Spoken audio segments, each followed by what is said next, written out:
This year is the 50th anniversary of the establishment of diplomatic relations with the People's Republic of China in December, I believe, December 1972. So I guess the question is, how has the relationship with the PRC changed and where is it going?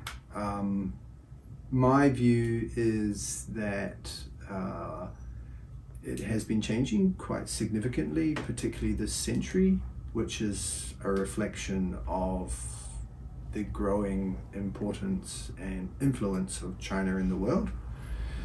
Obviously there's a long-standing people-to-people connections between New Zealand and China, with people of Chinese ethnicity making up 5% of the New Zealand population now, and that's very significant and is a positive for New Zealand society.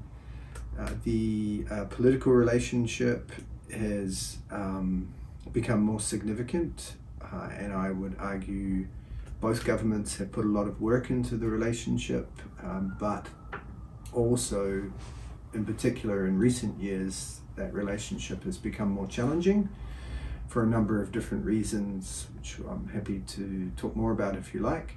And of course the economic relationship is quite significant between New Zealand and China, with China now taking 33% of New Zealand exports. And there are, I think, some positive signs in the economic relationship which would suggest that that will be maintained, but there are also some challenges.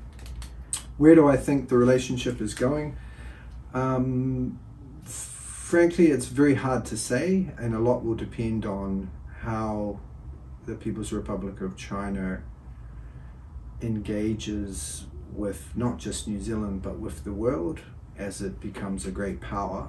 And I think that China becoming a great power is quite tumultuous for the world, and it's challenging to accommodate the rise of Chinese power. And it's challenging both in the sense of how other countries are reacting to China, particularly many countries that New Zealand has close relations with, but also how China uses its newfound power and influence in the world. And there are a number of countries where China has some very challenging relationships. So where do I think it's going? I think that the efforts of both governments will be to manage these challenges and to try to have a positive relationship. However, that could face many challenges if there are bigger, broader issues in the world. It's no secret that there are different perspectives and different interests at play, and I think that, as the New Zealand government would describe it, that a mature relationship is one where both countries can politically disagree with each other.